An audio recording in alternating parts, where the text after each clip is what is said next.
कोई भी एक क्षेत्र, ठीक है, या कोई भी एक सरफेस ले लें। अब ये सरफेस आपका त्रिकोणा भी हो सकता है, चतुर्भुज हो सकता है, आयत हो सकता है, वर्ग हो सकता है, गोल हो सकता है, ठीक है, कैसा भी हो मगर बंद है। समझ में आया? जो आपका सरफेस होगा वो कैसा होना चाहिए? बंद होना चाहिए। अब वो चाहे कैसा भी हो उससे मतलब नहीं है। मतलब किससे है कि बंद होना चाहिए। अब चले बढ़ा जाए आगे। तो वैद्युत फ्लक्स बच्चों होता क्या है इससे समझते हैं। ये इसका क्या है? एरिया है। ये इसका क्या है? एरिया है। तो जब कोई इसमें से वैद्युत क्षेत्र रेखाएं गुजरेगी तो किसी एक क्षेत्र से गुजरेगी, एकांक क्षेत्र से गुजरेगी कि नहीं गुजरेगी? अच्छा, जब वो गुजरेगी तो किसी दिशा में गुजरेगी ना, किसी दिशा में ना गुजरेगी। तो ध्यान से समझने की बात है कि यहाँ से जब इसमें वैद्युत क्षेत्र रेखाएं गुजरेगी ऐसे, ये ढेर सारी मान लीजिए रेखाएं इसमें आ रही है और बाहर ऐसे जा रही है। सपोज ध्यान से आप समझिएगा, ऐसे ढेर सारी रेखाएं इसमें आ रही है और इसमें से बाहर जा रही है। ध्यान से समझिए, हम यानी कि ये बंद क्षेत्र है। इस क्षेत्र में क्या होगा? वैद्युत क्षेत्र रेखाएं गुजरेगी, यानी वैद्युत रेखाएं गुजरेगी। तो गुजरेगी तो वो अपना एक क्षेत्र बनाकर जाएगी ना, वो एक तीव्रता के साथ जाएगी ना। ध्यान समझना, जब वैद्युत क्षेत्र रेखाएं इस क्षेत्र से होकर गुजरेगी तो ये क्षेत्र यानी इसका क्षेत्रफल, पूरे क्षेत्र का क्षेत्रफल, और इस क्षेत्र के लंबवत गुजरने वाली वैद्युत क्षेत्र, ठीक है, का गुणनफल वैद्युत फ्लक्स कहलाता है। ई से प्रदर्शित किया जाएगा। तो फाई ई बराबर बच्चों होता क्या है? क्या हो जाएगा? ई। ई क्या है? वेक्टर, क्योंकि एक सदिश राशि है। अब जब ये गुजरेगा तो किसी एकांक क्षेत्रफल से गुजरेगा। जब हम गणना करेंगे तो किसी एकांक क्षेत्रफल की गणना करेंगे, तो इसलिए बच्चों डी हो जाएगा। ठीक है, यहाँ तक कोई प्रॉब्लम किसी को?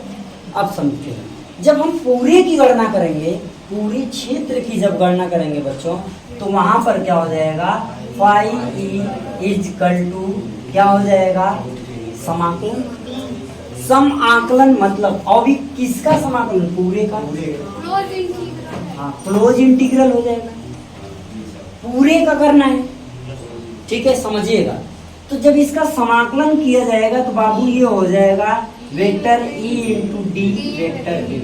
अब मेरी बात यहाँ समझो, समाकलन मतलब क्या होता है? सम माने जोड़, आकलन माने सब जितने भी चीजें हैं सबको आकलित करके आपस में क्या कर देंगे? ऐड कर लेंगे, वो उसका समाकलन हो जाएगा। राइट है? इसमें किसी को कोई दिक्कत है? नहीं है। देखो बच्चों, जब ये इसके लंबवत गुजर रहा है या इसके समांतर गुजर रहा है, वो जब गुजरेगा तो जो क्षेत्र है और जो वैद्युत क्षेत्र रेखाएं जा रही हैं उस पे बने कोण पर डिपेंड करेगा। अगर कोण 0 अंश का बन रहा है तो उसके समांतर गुजर रहा है, अगर कोण 90 डिग्री का बन रहा है तो उसके लंबवत गुजर रहा है। बात समझ में आ रहा है? यहाँ पर हमें ध्यान देना है। तो जैसे ही इस वेक्टर को हटाते हैं, स्केलर गुणनफल जैसे ही हटाते हैं, उसको तुरंत कोज्या में बदल लिया जाता है। इसमें समझ में आ रहा है? तो बच्चों ये क्या हो जाएगा? फाई ई इक्वल टू क्या? होल इंटीग्रल क्या हो जाएगा? E into del A cos theta. हो गया? बात समझ में आया? हाँ, समझिए। जब वेक्टर यानी स्केलर जो वेक्टर होता है उसे हम हटाते हैं, ठीक है, तो यहाँ पर जो वेक्टर लगा हुआ है इसे हटा लेते हैं और उसके बाद में क्या करते हैं? उसमें कोज्या के रूप में बदल लेते हैं। अब ये देखते हैं कि वो क्षेत्र के समांतर है या लंबवत है। समांतर है तो कॉस थीटा, लंबवत है तो क्लियर हुई बात? कोई कंफ्यूजन इसमें है किसी को? Any confusion? अगर किसी पर्सन को कोई कंफ्यूजन हो तो बोल सकता है कि बढ़ा जाए बच्चों? चलिए, तो देखो अब ये क्या होगा? ई का समाकलन होगा नहीं, ई का समाकलन होगा नहीं, ठीक है। अब इसमें समाकलन किसका होगा? इस क्षेत्र का, केवल इस क्षेत्र का समाकलन होगा। इसमें ना ई का समाकलन होगा और ना ही कॉस थीटा। इसमें समाकलन किसका होगा? क्षेत्र। क्योंकि ए मान लो इस बिंदु से गुजर रहा है तो डेल ए, यहाँ से गुजर रहा है तो डेल ए, यहाँ से गुजर रहा है डेल ए, ऐसे गुजर जा रहा है तो डेल ए, मतलब छोटे छोटे क्षेत्र से वो गुजर रहा है ना, तो हर जगह del A del A del A होता रहेगा। लेकिन जब पूरे डेल्टा एल मतलब तुच्छ दूरी, थोड़ी सी दूरी आ गया। चले अब बाबू, समझ में आ रहा है? बाबू बढ़ा जाए, ध्यान दीजिएगा, थोड़ा सा आगे बढ़ो, सब समझ में आ जाएगा। तो फाई इक्वल टू इसका और इसका समाकलन नहीं होगा, इसे क्या कर लेंगे? तो हो जाएगा ई कॉस थीटा इंटू क्या हो जाएगा? Whole integral del. ठीक है, अब सुनो, ये छोटे छोटे क्षेत्र ढेर सारे हैं, तो मिलेंगे तो क्या हो जाएगा? एक बड़ा सा क्षेत्र हो जाएगा। क्या हो जाएगा? छोटे छोटे क्षेत्रों को मिलाएंगे तो एक बड़ा सा क्षेत्र है, यानी कि होल मिल जाएगा, पूरा क्षेत्र मिल जाएगा, मिल जाएगा। तो ऐसी हालत में बच्चों क्या हो जाएगा? डेल फाई इक्वल टू क्या हो जाएगा? ई ए कॉस ई ए कॉस थीटा। ये हो गया का वैद्युत फ्लक्स। क्या हो गया? वैद्युत फ्लक्स। यानी वैद्युत फ्लक्स किसे कहते हैं? हम आराम से समझ सकते हैं क्या? किसी एकांक क्षेत्रफल से गुजरने वाली वैद्युत बल रेखाओं के गुणनफल को क्या कहते हैं? ठीक है, और ये वैद्युत फ्लक्स जो है यहाँ पर किस राशि को दर्शा रहा है? हम ये भी कर सकते हैं, हम यहाँ ये भी कर सकते हैं, आसान भाषा में कर सकते हैं कि वैद्युत फ्लक्स, ठीक है, वैद्युत क्षेत्र एवं उसके क्षेत्रफल के स्केलर गुणन को फ्लक्स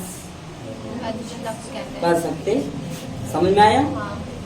किसी, ठीक है, कोई क्या एकांक क्षेत्रफल और उसमें गुजरने वाले वैद्युत क्षेत्र बल रेखाओं के स्केलर गुणनफल को वैद्युत फ्लक्स कहते। आराम से इसको इस तरह भी बना सकते हो। समझ में आ रहा है? इधर से बच्चों समझ में आ रहा है? एक बार सावधानी से फिर से सुन लो, एकदम आराम से सुनो। जो यहाँ लिखा है वही इसकी परिभाषा है। समझ में आ रहा है? ध्यान दो। हमने क्या कहा? एकांक क्षेत्रफल। एकांक माने एक तुच्छ क्षेत्रफल, इतना बड़ा है, इसमें से किसी एक क्षेत्रफल यानी पॉइंट से गुजरने वाला वैद्युत क्षेत्र बल रेखाएं, ठीक है, का स्केलर गुणनफल एकांक क्षेत्रफल तथा इस क्षेत्र से गुजरने वाली वैद्युत क्षेत्र रेखा के स्केलर गुणनफल को वैद्युत फ्लक्स कहते। राइट हो गया? Del phi equal to vector E into vector D A. Right बाबू, समझ में आ गया मुन्ना? ये हो गया फ्लक्स, वैद्युत फ्लक्स। यहाँ तक कोई दिक्कत है?